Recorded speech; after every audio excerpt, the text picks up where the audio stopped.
میں نے نجومیوں سے سنا ہے کہ نہر سے اصغر نہر سے اکبر بن گیا ہے. یہ رسول خدا کی وہی پیش گوئی ہے. اذا ظہرت البدع فی امتی، بدعت کا ظہور ہو چکا ہے، ایک ہولناک بدعت. میں اس حسین ابن علی کے فتنے کی منطق نہیں سمجھ پایا، وہ بھی اس خلیفہ کے دور میں جو شاعروں اور ادیبوں کا خاتم ہے اور دین مصطفیٰ کا زیور اور زینت ہے. اگر آپ لوگ بھی کچھ جانتے ہیں تو مجھے آگاہ کیجئے کہ میں جاہل نہ مروں. حسین رسول خدا کا نواسا ہے، اس کی حرمت اپنی جگہ. کیا رسول خدا سے رشتہ داری اور قرابت داری کسی بیعت شکنی کا جواز ہے؟ ابو لہب بھی پیغمبر کا چچا تھا، نوح کا بیٹا بھی نبی کا بیٹا تھا، مگر یہ دونوں کتاب خدا میں مغضوب الہی اور نفرت سے مخاطب کیے گئے ہیں. عراق عرب پر حسین کی حکومت یعنی اس کے باپ علی کی حکومت کا انداز. میں یہاں موجود بزرگوں سے پوچھتا ہوں، میراث حکومت علی کیا تھی سوائے رسول خدا کی امت کے ٹکڑے ہونے کے؟ ابھی تک کوفہ علی کے زمانے میں کھائے ہوئے زخموں کا درد اٹھا رہا ہے. ابھی تک علی کی بھائی بھائی کی جنگوں کا داغ تازہ ہے. بدعتیان کوفہ نے دل جلے خلیفہ کے ساتھ کیا کیا برا سلوک کیا. اتنا صبر نہیں کیا کہ یہ نوجوان خلیفہ اپنے باپ کی عظیم سوگ سے فارغ ہو سکے. کیا یہی ہے بیعت کی عزت؟ کیا یہی بدلہ ہے خدمات خلیفہ معاویہ ابن ابو سفیان کا؟ یا سیدی سبت النبی اہلاً و سہلاً. تف ہو اتنی ناقدری پر، تف ہو اتنی وعدہ خلافی پر، تف ہو اس قدر اپنی ذمہ داریوں سے منہ موڑنے اور خیانت پر. تھوڑی سی مہلت دیتا ہوں تاکہ خطا کار توبہ کر لیں. قسم با خدا کوفیوں کی نافرمانی کی خبر نے امیر المومنین یزید بن معاویہ کو اتنا غصہ دلایا ہے کہ انہوں نے حکم دیا ہے کہ رومی توپوں اور منجنیقوں سے کوفہ کو زمین دوز کر دیں. میں نے رائے کی خلاف ورزی کی. امیر کو لکھا، یا امیر، کوفہ روم نہیں ہے. کوفہ ملحدوں، مشرکوں اور کافروں کا شہر نہیں ہے. کوفہ خدا کی فوجوں کا شہر ہے، محبوس پر فتح کرنے والوں کا شہر ہے، کسرا پر غالب ہونے والوں کا شہر ہے. مگر خلیفہ نے ایک عظیم لشکر عراق عرب کی طرف بھیجا ہے جو عنقریب یہاں آنے والا ہے. میں ابن زیاد فاتح خراسان امیر المومنین یزید ابن معاویہ سے وعدہ کر چکا ہوں کہ بدعتیوں کی جڑیں خشک کر دوں گا اور خشک کر دوں گا، بالکل اسی طرح جس طرح میں نے بصرہ میں کیا.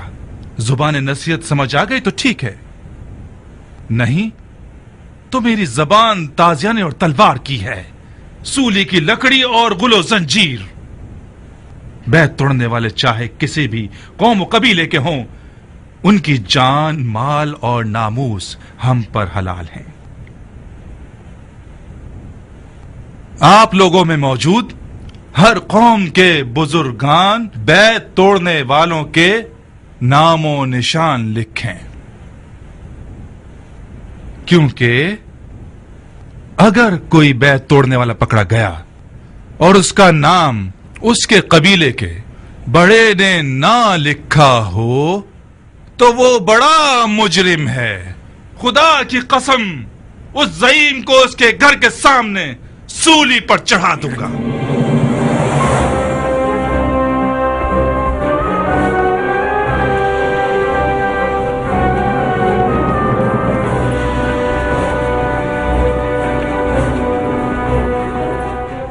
اے کوفہ کے مردہ اور حیرت زدہ لوگوں، اب کون سی مصیبت آ گئی ہے کہ تم لوگوں کے منہ حیرت سے کھلے ہوئے اور تمہاری زبانیں تمہارے منہ میں چپکی ہوئی ہیں؟ پھر تم لوگ سمم بکم امیون کے مستاق بن گئے ہو. کیا یہ روا ہے کہ مرجانہ کا بیٹا خانہ خدا کے ممبر پر رجز خوانی کرے اور کوئی اس پر اعتراض نہ کرے؟ کیا خانہ خدا کا ممبر چنگھاڑنے کی جگہ ہے؟ کہیں ایسا تو نہیں کہ رومی توپوں اور منجنیق اور شام کے عظیم لشکر سے ڈر کے آپ لوگوں نے اپنا دین بیچ دیا ہے اور اپنے منہ پر مہر لگا دی ہے اور اپنے کانوں کو دروازہ بنا لیا ہے؟ پہلی بات تو یہ ہے کہ لشکر شام ایک دھوکہ ہے، جھوٹ ہے، سچ نہیں ہے۔ یزید نے کوفے کی طرف کوئی لشکر بھیجا ہے؟ بہت خوب، بھیجا ہو۔ کسی عراقی کو لشکر شام سے کیا ڈرنا؟ عراقی نے تو بارہا شامی سے پنجہ آزمائی کی ہے اور غالب رہا ہے۔ مرجانہ کے بیٹے نے مولا حسین کو ابو لہب اور جناب نوح کے بیٹے سے ملا دیا، جو کہ دونوں کے دونوں قرآن میں مغضوب الہی ہیں، مگر اس کے منہ میں خاک ہو کہ سنت پیغمبر اور احادیث نبوی سے کوئی بات نہیں کی۔ اے علماء دین، قاریان قرآن، صحاب رسول جو خود ان کو دیکھ چکے ہو اور رسول اللہ کے عمل اور سخن کے عینی شاہد رہے ہو، کیا رسول خدا نے نہیں فرمایا کہ میرے اہل بیت کی مثال کشتی نوح جیسی ہے کہ اگر اس میں داخل ہو جاؤ تو محفوظ ہو اور اگر اسے پیٹھ دکھائی تو ہلاک ہو جاؤ گے؟ اس شخص کو جانتے ہو بن حریث؟ یہی فرمایا ہے۔ جی ہاں امیر، ایک بے قبا کھجور بیچنے والا ہے، نیسم تمار کے نام سے مشہور ہے، علی کی پیر چومنے والے ساتھیوں میں سے ہے۔ شرابی کو خلافت پر تو پھر وہ شیعوں کے موٹی گردن والے بڑے لوگ کس قبرستان میں منہ چھپائے پھر رہے ہیں کہ ایک کھجور بیچنے والا میدان میں اتر آیا ہے؟ ابو لہب اور جناب مجھے توقع تھی کہ خانی ابن عروہ یا سلیمان سرد خزائی میدان میں آتا، نہ کہ یہ بے سروپا کھجور فروش۔ اس کے ہاتھ پاؤں باندھ کر دارالحکومت لے آؤ۔ جی امیر۔ جو وحی کی تعبیر و تفسیر کر سکتے ہو، عوام کو بدعتوں کا اصلی چہرہ کیوں نہیں دکھاتے تم لوگ؟ یزید کی بیعت توڑنے والے بدعتی ہیں یا وہ جنہوں نے یزید کی طرف بیعت کا ہاتھ بڑھا دیا ہے؟ میں بھی مرجانہ کے بیٹے کی بات سے متفق ہوں کہ بدعت ظہور کر چکی ہے۔ بدعت وہ جوا کھیلنے والا ہے جس کا غمخوار شراب کا پیالہ ہے، بدعت وہ ہوس رانی کرنے والا ہے جس کی عبادت زنا ہے، بدعت وہ قاتل ہے جو شیخین کے طریقے کی بھی پرواہ نہیں کرتا، بدعت وہ ہوسباز ہے جس کی نماز صرف ہوس رانی ہے۔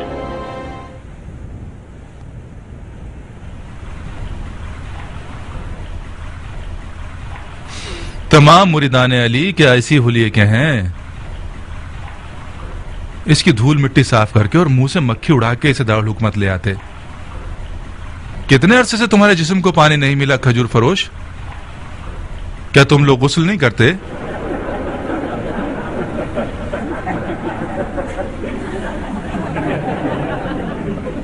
پہلی بات تو یہ کہ خاک پاک کرنے والی چیزوں میں سے ہے اور طہارت کر سکتی ہے۔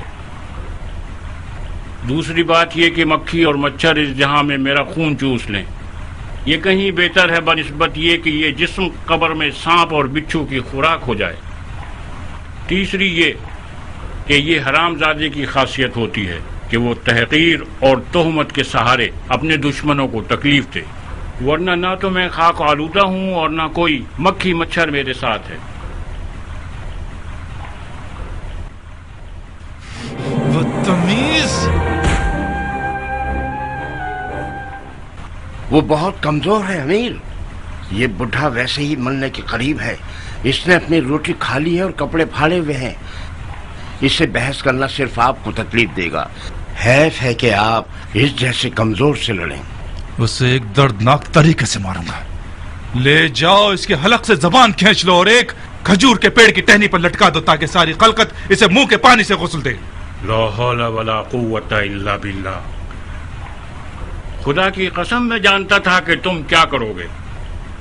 میں نے اپنی موت کی کیفیت بہت پہلے اپنے مولا علی کی زبان مبارک سے سنی تھی۔ علی؟ تم نے علی سے کیا سنا ہے بڈھے؟ میری موت کی داستان۔ مولا علی نے فرمایا تھا، میثم، تم ایک بدکار عورت کے بیٹے کے ہاتھوں قتل کیے جاؤ گے کہ تمہاری زبان کاٹ کر تمہیں اسی درخت پر سولی پر چڑھائے گا جس سے تم روزی کھاتے ہو۔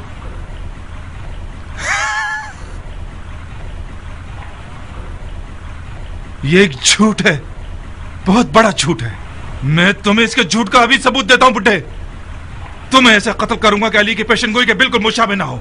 بن حریث، جی امیر۔ اسے ایسی کال کوٹھڑی میں ڈال دو کہ حشرات الارض اس کے بدن کا گوشت کھا لے۔ تم خود علی کی سچائی سے واقف ہو، پھر بےہودہ باتیں مت کرو۔ قسم خدائے لا شریک، میں نے ہرگز علی سے سوائے حجت اور حقیقت کے کوئی اور سخن نہیں سنا۔ بن حریث، اس کا منہ بند کرو اور اسے میری آنکھوں سے دور کرو۔ سپاہیوں جلدی!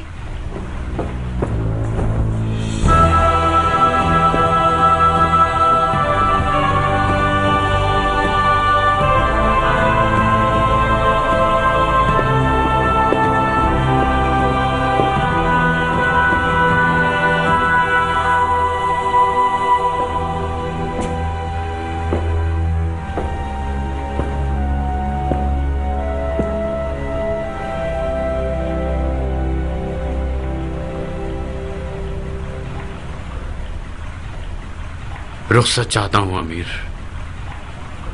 کہاں ابن سعد؟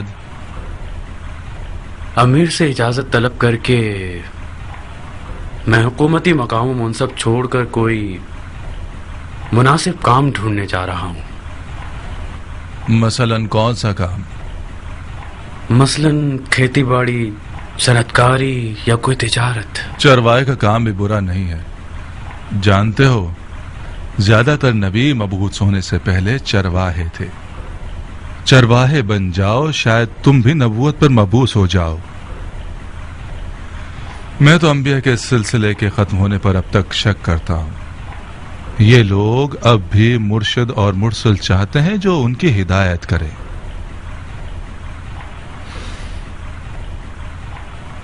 ایسا کیا ہوا جو اپنا کام بدلنے کا فیصلہ کر لیا تم نے؟ جب ایک عام سا بوریا اور ٹاٹ پہننے والا کھجور فروش ایک قدرت مند امیر کے دل میں درد پیدا کر کے اسے اپنی مسند پر لٹا سکتا ہے تو پھر یہ مسند ایک لرزنے والی مسند ہے۔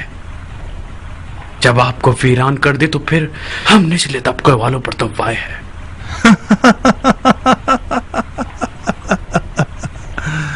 اے پسر سعد، یہ تخت ہولناک طوفانوں سے بھی نہیں لرز سکتا اگر اس پر سوار ہونے والا ایک چال باز اور مکار انسان ہو۔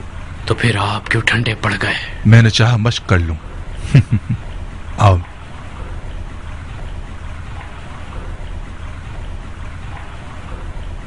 آپ کو رخصت دی، رخصت دی۔